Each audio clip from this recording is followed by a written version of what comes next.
chapter XXV Aahe. Favor shown by giving Bhagavad and Vishnu Sahasranam Deekshits Vithal Vision Gita Rahasya Khapardes.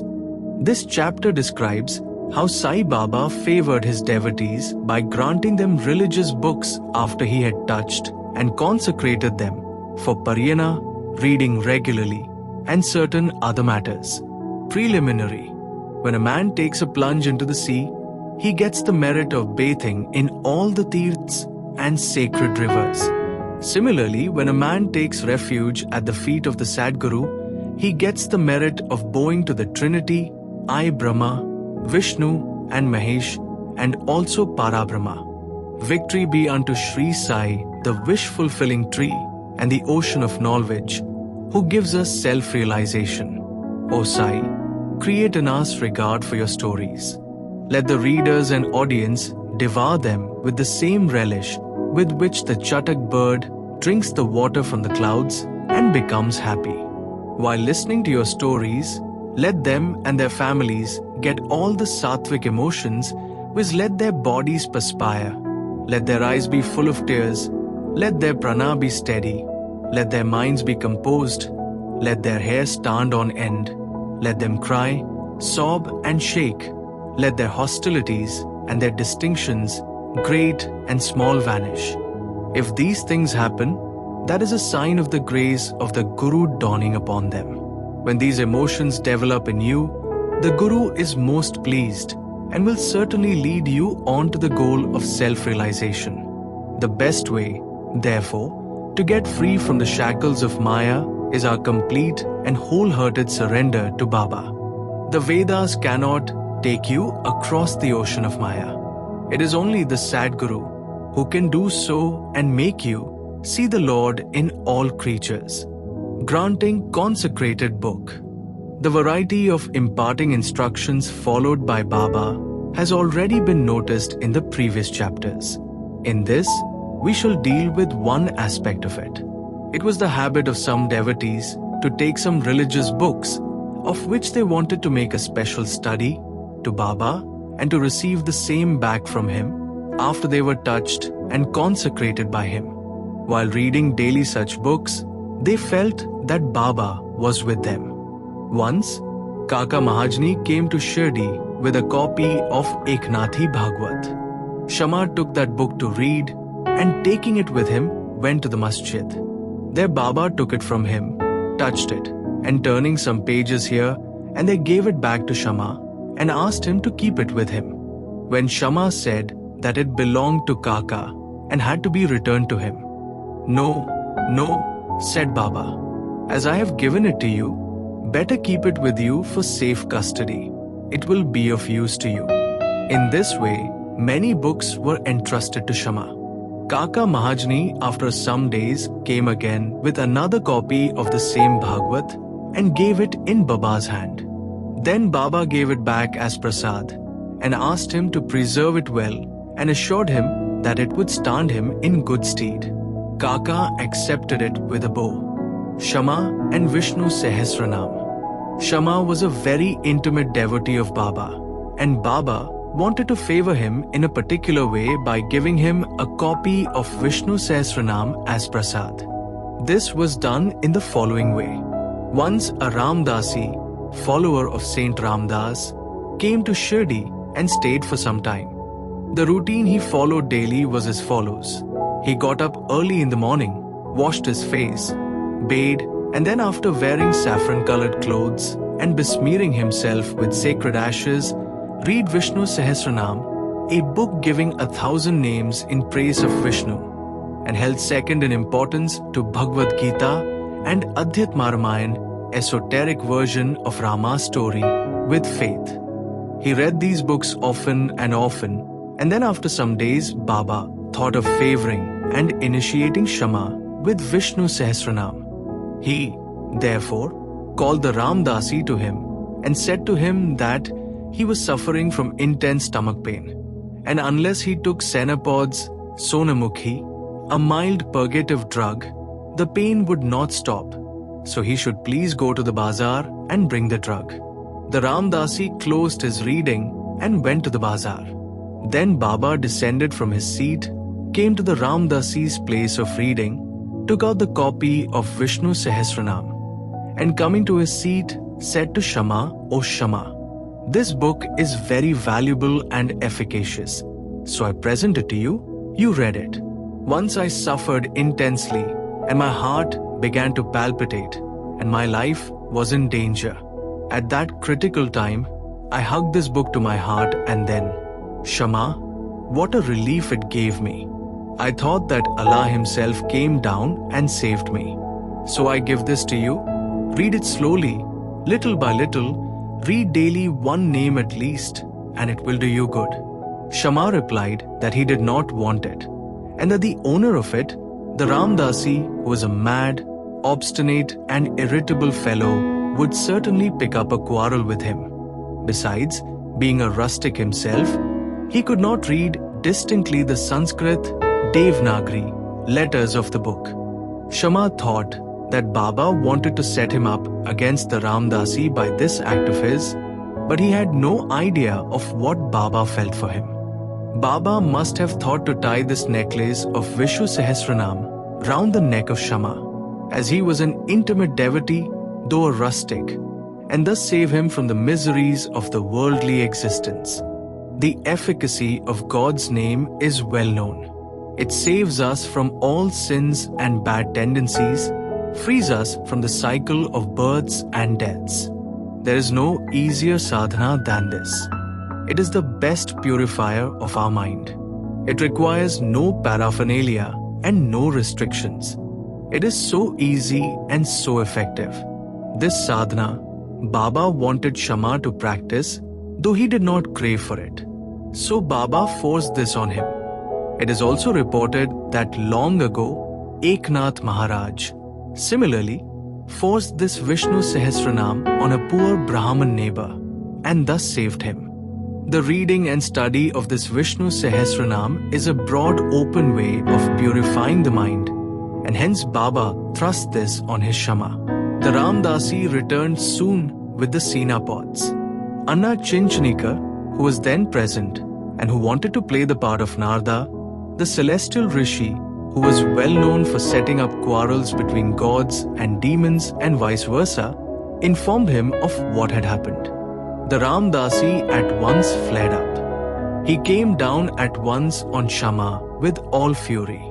He said that it was Shama who set Baba to send him away under the pretext of stomachache for bringing the medicine and thus got the book. He began to scold and abuse Shama and remarked that if the book be not returned, he would dash his head before him. Shama calmly remonstrated with him, but in vain. Then Baba spoke kindly to him as follows, "O Ramdasi, what is the matter with you? Why are you so turbulent? Is not Shama our boy? Why do you scold him unnecessarily? How is it that you are so quarrelsome? Can you not speak soft and sweet words? You read daily these sacred books, and still your mind is impure and your passions uncontrolled. What sort of a Ramdasi you are? You ought to be indifferent to all things. Is it not strange that you should covet this book so strongly? A true Ramdasi should have no mamta, attachment, but have samta, equality, towards all. You are now quarreling with the boy Shama for a mere book. Go, take your seat. Books can be had in plenty for money, but not men. Think well and be considerate. What worth is your book? Shama had no concern with it. I took it up myself and gave it to him. You know it by heart. I thought Shama might read it and profit thereby, and so I gave to it him." How sweet were these words of Baba, soft, tender, and nectar-like. Their effect was wonderful. The Ramdasi calmed down and said to Shama that he would take Pacharatni Gita in return. Shama was much pleased and said, "Why one? I shall give 10 copies in return." So the matter was ultimately compromised. The question for consideration is, why should the Ramdasi press for Pacharatni Gita, the god in which he never cared to know? And why should he, who daily read religious books in the masjid in front of Baba, quarrel with Shama before him? We do not know how to apportion the blame and whom to blame. We only say that, had this procedure been not gone through, the importance of the subject, the efficacy of God's name, and the study of Vishnu Sahasranam would not have been brought home to Shama. So we see that Baba's method of teaching and initiating was unique. In these cases, Shama did gradually study the book and mastered its contents to such an extent that he was able to explain it to Professor G.G. Narke, M.A. of the College of Engineering, Pune, the son-in-law of Shriman Booty and a devotee of Baba. Vithal Vision. One day, while Kaka Sahib Dikshit was in mediation after his morning bath in his Vada at Shirdi, he saw a vision of Vithal. When he went to see Baba afterwards, Baba asked him, "Did Vithal Patil come? Did you not see him? He is very elusive. Hold him fast, otherwise he will give you the slip and run away." Then at noon a certain hawker came there with 20 or 25 pictures of Vithal of Pandharpur for sale. Mr. Dikshit was surprised to see that the form of Vittal he saw in his mediation exactly tallied with that in the picture, and he was also reminded of Baba's words. He therefore bought one picture most willingly and kept it in his shrine for worship. Gita Rahasya. Baba always loved those who studied Brahmavidya, metaphysics, and encouraged them. To give an instance, once Bapu Sahib Jag received a post parcel. It contained a copy of Gita Rahasya by Lokamanya Tilak. Taking it under his armpit, he came to the masjid and prostrated himself before Baba when the parcel fell at Baba's feet. Baba inquired what it was. It was opened then and there, and the book was placed in Baba's hand. He turned some pages here and there for a few minutes and took out a rupee from his pocket, placed it on the book, and handed the same with the rupee to Jag and said to him, "Read this completely and you will be benefited." Mr. and Mrs. Khapade. Let us close this chapter with a description of the Khapades. Once Dada Sahib Khapade came with his family and lived in Shirdi for some months. The diary of his stay has been published in English in the Shri Sai Leela magazine, first volume. Dada Sahib was not an ordinary man. He was the richest and the most famous advocate of Amrati, Barar, and was a member of the Council of State, Delhi. He was very intelligent and a very good speaker. Still, he dared not open his mouth before Baba. Most devotees spoke and argued with Baba off and on, but only three, viz. Khapade, Nulkar and Booty, kept always silent. They were meek, modest, humble and good-natured. Dada Sahib, who was able to expound Panchadshi, a well-known Sanskrit treatise on the Advaita philosophy by the famous Vidyaranya, to others, said nothing or uttered no word when he came to the masjid before Baba. Really, a man, however learned he may be even in Vedas, fades away before one who has realized Brahman and become one with it. Learning cannot shine before self-realization. Dada Sahib stayed for 4 months, but Mrs. Khapade stayed for 7. Both were highly pleased with their Shirdi stay. Mrs. Khapade was faithful and devout and loved Baba deeply. Every noon, she brought Nevedya herself to the masjid, and after it was accepted by Baba, she used to return and take her meals. Seeing her steady and firm devotion, Baba wanted to exhibit it to others. One noon, she brought a dish containing sanja, wheat pudding, puris, rice, soup, and kheer, sweet rice, and other sundry articles to the masjid. Baba, who usually waited for hours, got up at once, went up to his dining seat, and removing the outer covering from the dish began to partake of the things zealously. Shama then asked him, "Why this partiality? You throw away dishes of others and do not care to look at them, but this you draw to you earnestly and do justice to it. Why is the dish of this woman so sweet? This is a problem to us.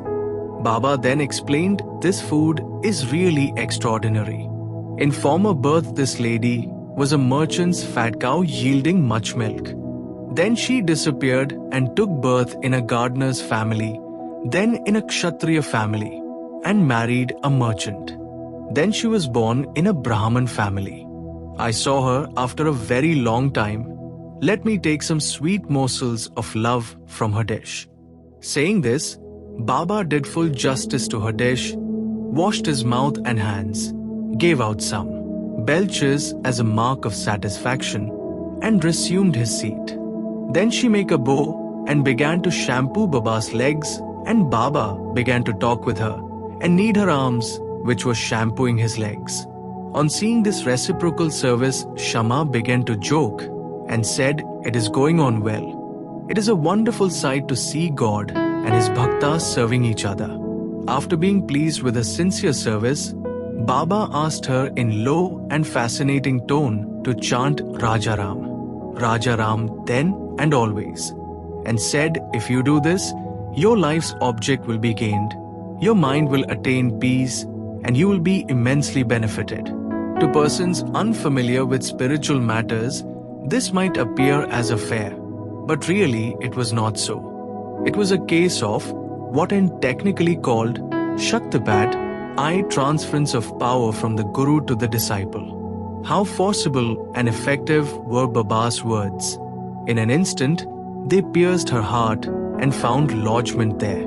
This case illustrates the nature of the relations that should subsist between the Guru and the disciple. Both should love and serve each other as one. There is no distinction nor any difference between them. Both are one, and one cannot live without the other. The disciple placing his head on the Guru's feet is a gross or outward vision. Really and internally they are both one and the same. Those who see any difference between them are yet unripe and not perfect. Bow to Shri Sai, peace be to all.